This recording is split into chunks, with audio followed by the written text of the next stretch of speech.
Hello, every pony, and welcome back to Fandom Fridays, where we proceed to check out all the fanfics that are not pony related. Why, you may ask? Have you seen the main show? Have you seen what hell I've been going through? I right now need to run. And right now, I think celebrating my favorite superheroes' 80th anniversary is a great way to do it. And what better way to do that than to look at my favorite villain from his rogues gallery, Lex Luthor. Yes, Lex Luthor, whose current main loss, besides being to Superman, is to that billionaire playboy philanthropist inside the suit of armor, Tony Stark. To which I say, Tony still cheated. And how am I going to celebrate that? With this awesome fic known as Lex Luthor Triumphant. So without further ado, stay here as we here at the Treeberry Memorial Library are proud to present Lex Luthor Triumphant by Guapo Mendez. Enjoy. Lex Luthor Triumphant by Guapo Mendez. Oh, and now we're getting fancy. I like it. Chapter 1. Yes, Pearl. It's your 2 o'clock interview with the planet. Lex Luthor remains silent for a second. Send her in, and contact Markson on the SNR research and tell him to go ahead with Scenario 5. Yes, sir. The massive oaken doors of his office opened. Lois Lane entered. The sound of her footsteps on the cool marble floors made her sound smaller than she was. Let's greet her warmly and motioned her to her chair. I'm always happy to give an interview to the planet, he said as sat down. Tell me, Miss Lane, what do you want to talk about? The new line of bulletproof Lex vests? Perhaps our limited edition line of industrial drills, which reduce oiling drilling time by 70%? A warm, interrogating smile. Really, anything. My time is your time. Lois sat down and took out a recorder, but Lex could see she never flipped it on. Few things interest me anymore, Mr. Luthor. For instance, how about the nosedive LexCorp stock took 6 months ago? Rumor has it you had to sell everything that wasn't nailed down. Nosedive? Hardly. Mainstream media likes to tar and feather me from time to time, but it has yet to stick. Yes, we renegotiated a few deals, most of the key elements of my organization. And yes, I will sandbag like everyone else with that Madden fraud. Sandbag? I refuse to believe that the man who has profited from every financial fiasco in the past 20 years got sweet-talked out of $4.2 billion. I wish it hadn't gone that way, but I consider it a life lesson. He shrugged. If you checked your balance sheet, you'll see that LexCorp not only recovered from that loss, but we made a tiny profit this quarter. To the tune of $7 billion. Is that the sum? After your first billion rolls by, the first few tend to blur together. Analysis predict another $3 billion profit once you unveil the golden accuracy. But the prototype hasn't moved from Lysair's hangars. Any comment on that? Developing eco-friendly supersonic aircraft capable of carrying what 2 Hercules can is somewhat tricky.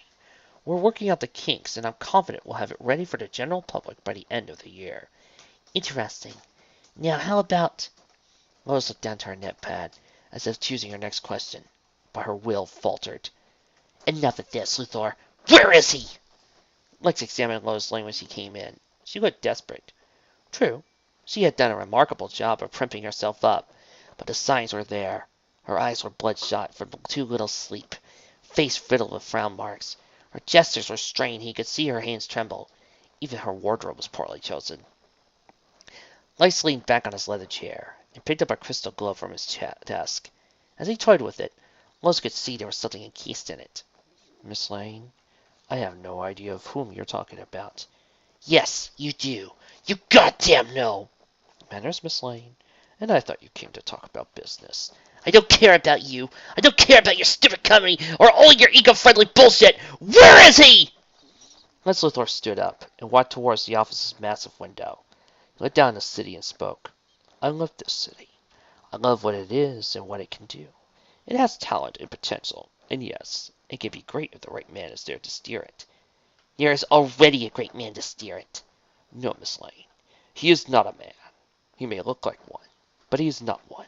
He's an alien. He turned around to peer at Lois, and the black light gave him an eerie aura, unwanted and unneeded. I was here to care for this city long before he decided to show up. Care? You've blackmailed, you've killed, you've framed and murdered your way through. Miss Lane. It's only fair to remove the weak elements so the herd can survive. And some people need to be persuaded, prodded, or dealt with, so progress can keep marching on. Where is he, Lex? Her voice was small and weak, and Lex could barely make out her words. No one has seen him in 8 months. I wouldn't know. I've never had the desire to look up in the sky and pick him out among birds or planes. She continued as she didn't hear him. Not even a leak found. Please, tell me. She looked down, perhaps to cover her tears. I'll do anything. Or her shame. Do you hear me? Anything. Just tell me! Lex looked at her for a little while. The hum of the air conditioning barely drowning her tears. He walked towards his desk and pressed the intercom. Pearl, hold my calls. Yes, Mr. Luthor.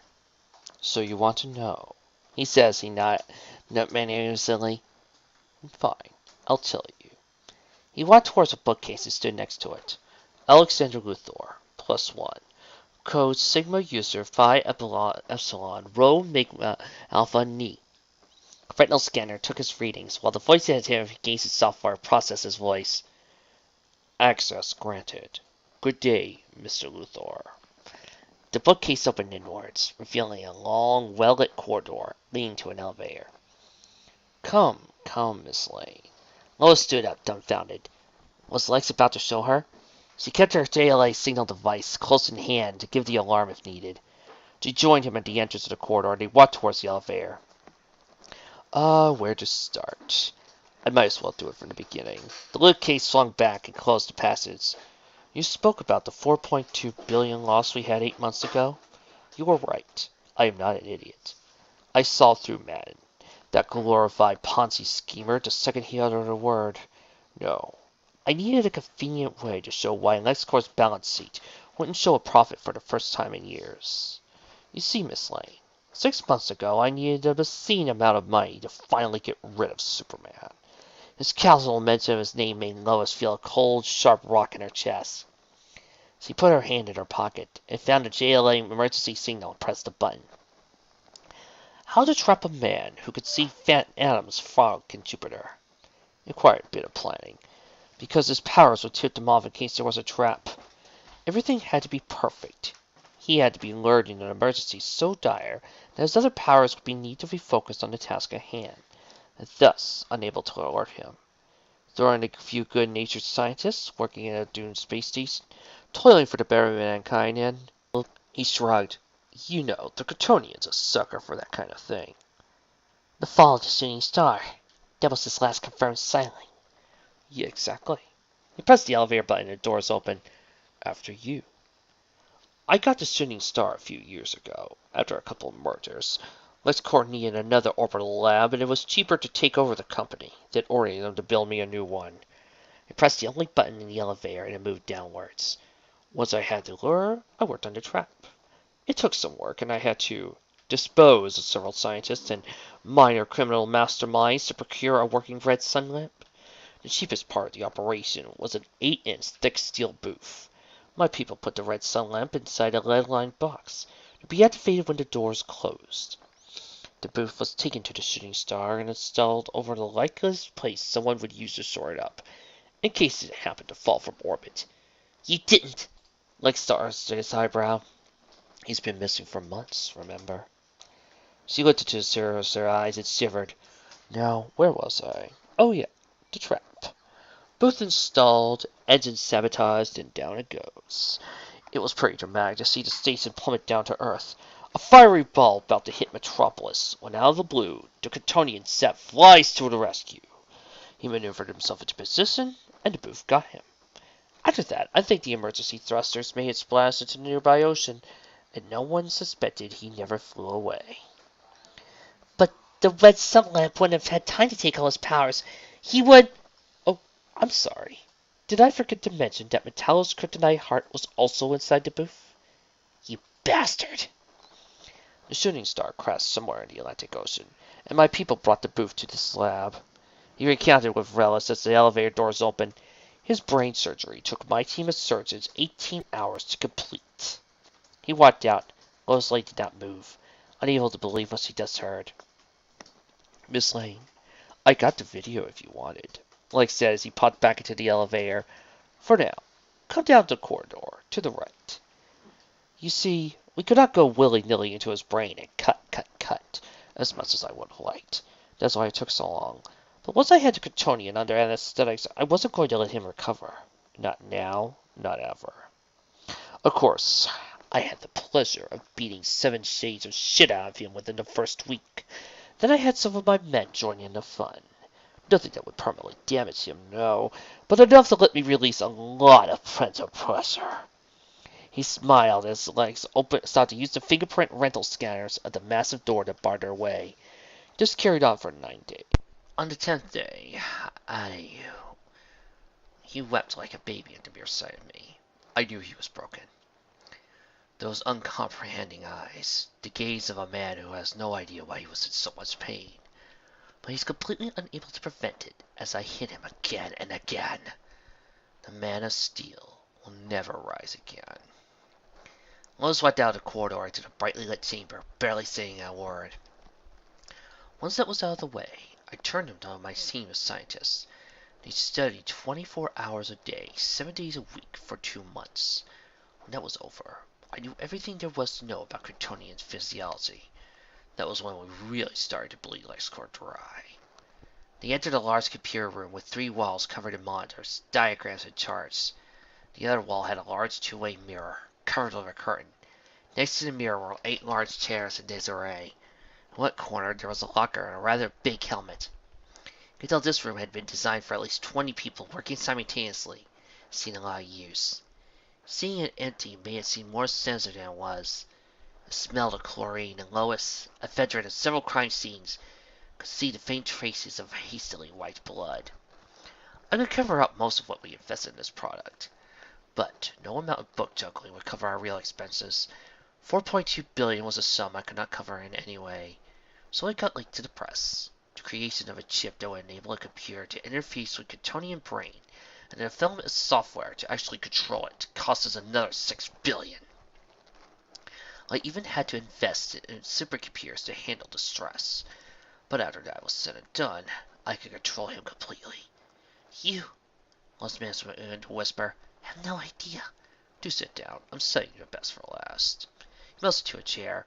Once every one of his powers were catalogued, my doctors knew which parts of his brains were useful, and which were merely redundant systems. The lobotomy is fine, but I feel much better having a sizable chunks of his brain encased in crystal orbs. Lois's eyes bulged at this. She remembered toying with something in his office. Saying this, Lex strove to point home. I tell people it belonged to Einstein. He walked back towards the locker and opened it. He took a black bodysuit and put it on. He's not coming back, Lois. You have to believe me. His higher functions are gone. His brain centers and my computer interface are almost perfectly, and I can engage 90% of his powers. Really? Super ventriloquism? I'll stick to the Superman combo pack. Now I had a dollar deficit that could sink several world nations, and I never liked to see my company's financial reports in red ink. So I started to see what uses I could have for that hollowed-out shell. Controlled exposure to red sun rendered him powerless, and we discovered that re-exposure to yellow sunlight made his parts recover their powers, and his healing powers were sunk into none. We saw many possibilities. Lex adjusted the bodysuit and closed a few buckles and zippers. For instance, we could fully skin him in 90 minutes, and in 2 days his epidermis grew back, leaving us with completely bulletproof skin, lighter than leather. I've been supplying them to the military for the new light armor heavy assault tanks, because nothing short of a nuke can put a dent in them. His fingernails and toenails take longer to harvest, but they can also be used as scale mill bulletproof vests. We've been marketing them like vests and make money to hand over fist. I have uses for all of his teeth, especially the canines for the oil industry. The kicker is they grow back. Splinters from his nails are used to cut diamonds. His hair is an amazing element, stronger than titanium. I could continue on and on. He took the helmet under his hand and went back to the bank of computers to turn them on. The screen simmered to life as Lex put on the helmet and thumbed on remote control. But our biggest moneymaker was a stealth satellite I sold to Uncle Sam for an obscene amount of money. It has X-ray and telescopic capabilities, plus the ability to convert sunlight into a deadly hot beam that could carve the wings off of a fly. They offered me more money than I could possibly spend if I built them another one. But not right now. I'm still waiting to see if the eye grows back. No, Lex, even you couldn't be such a bastard! Miss Lane, I don't care what happens to the cow, as long as I wear a perfectly good belt. The bodysuit hummed to life as Lex walked around with it. Lois could hear movement in the room next door, but unable to see behind the curtain. But if you want to see the cow, just go through that door. Lois thought it was a trap, a con, a horrible joke. Lex couldn't have bested Superman, could he? She walked to the door unsure, unsteady, full of dread. Something in the back of her mind telling her not to go, not to see. But once she took the final step into the room, her world crumbled apart. The room was bathed in red sunlight, and Superman was strapped to an upright bed. His uniform was long gone, and so was his trademark spit curl. Clark was completely bald. Several parts of his body were covered in nasty scabs and scar tissue. His left eye was an empty socket, as several of his fingers bled, but his right eye looked straight at her. You'll have to excuse him for his appearance, but we've had a harvesting session earlier. The curtain was pulled back, and Lois could see Lex standing there, in the strange suit. This is the suit that allows me to control him, he said as he moved the arm in a mock salute. Superman's hand tried to move, but the restraints held it in place. Luthor touched the button on his remote control. The red sunlight dimmed and flickered off as yellow sunlight lamps came to life. Let's try that one more time.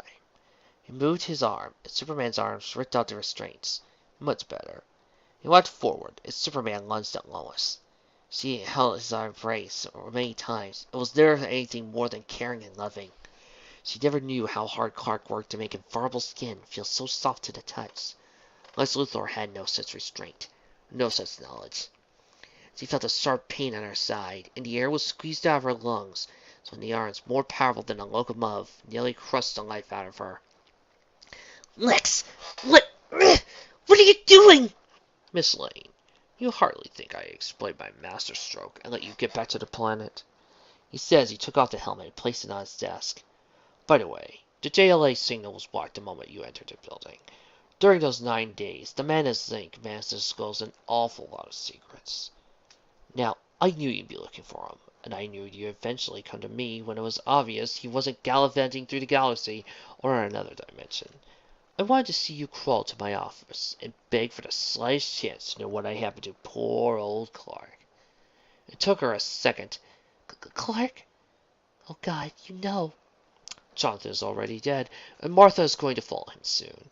It'll be a glitch in the military spy satellite system. But that's neither here nor there. Mrs. Kent, you decided to shack up with this alien and make even a travesty of our ceremonies by marrying him. Well, I didn't want to let you die without giving him a chance to say goodbye to you. Call me a romantic, but I wanted you two kids to have a final embrace. Contempt ripped from his voice. Lex, Lois said as he tried to break free from Superman's arms. Feels a street to struggle, but once he's charged up, he can squeeze diamonds out of coal. He folded the bodysuit and placed it in the locker. I'm afraid our time is up, but I'll be back tomorrow to check up on you two. With that, Lex Luthor left the room and closed the door. The next day, Lex entered the room, and everything was like he had left it.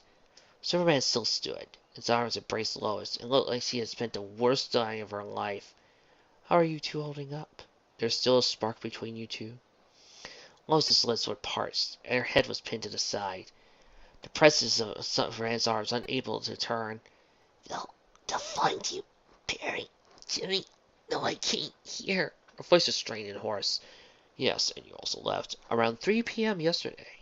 You see, I employ a Lois lookalike, and yesterday her job was to leave my building, board a cab, and be taken away. I have security camera footage of it, and I got my... I'm sorry, officer, but whatever Miss Lane did after she left LexCorp is her own business lying down pat. Now, I got a meeting with the Japanese. I'll see you tomorrow. Lex returned the day after and sat next to her, talking and glowing, showing her videos of the Superman sessions, enjoying watching Lois fade away. It was on the third viewing day of a super breath demonstration when he noticed she was dead. He went to the control room and shut down the yellow sunlight lamps. He has employees take her away for disposal, and decided to skip the next gaming session. Pressing business. As his people got to work, he noticed the Kryptonian's face with surprise. Was that a tear in his eye? Can't be, Luthor thought. His brain is gone. Must be a trick of the light. Once he was back in his office, he got a call from Harrison. He claimed that the flaws in the Golden Argosy system had been corrected and requested the Kryptonian to be introduced for a test flight. A success there meant the plane would be ready within the next quarter. After that, who knows? There are a lot more uses he could find for his worst enemy. Truly, he was the man of tomorrow. I have read all the way through this fic, and allow me to just tell you this thing is pretty dang good. It actually does a really good job of showing how far Lex could actually go if he was allowed to win. I love all the strategy and the possibility of the what if of this. It just feels so good and so well written. It doesn't go too violent and it doesn't go too gory. It just describes to you, and that description makes everything that follows all the more horrific. And I really love Lex here. He is perfectly a character, showing off every single style of cruelty he has. All in all, a pretty damn awesome fic. That was one down, thousands more to go. I'll see you all next time.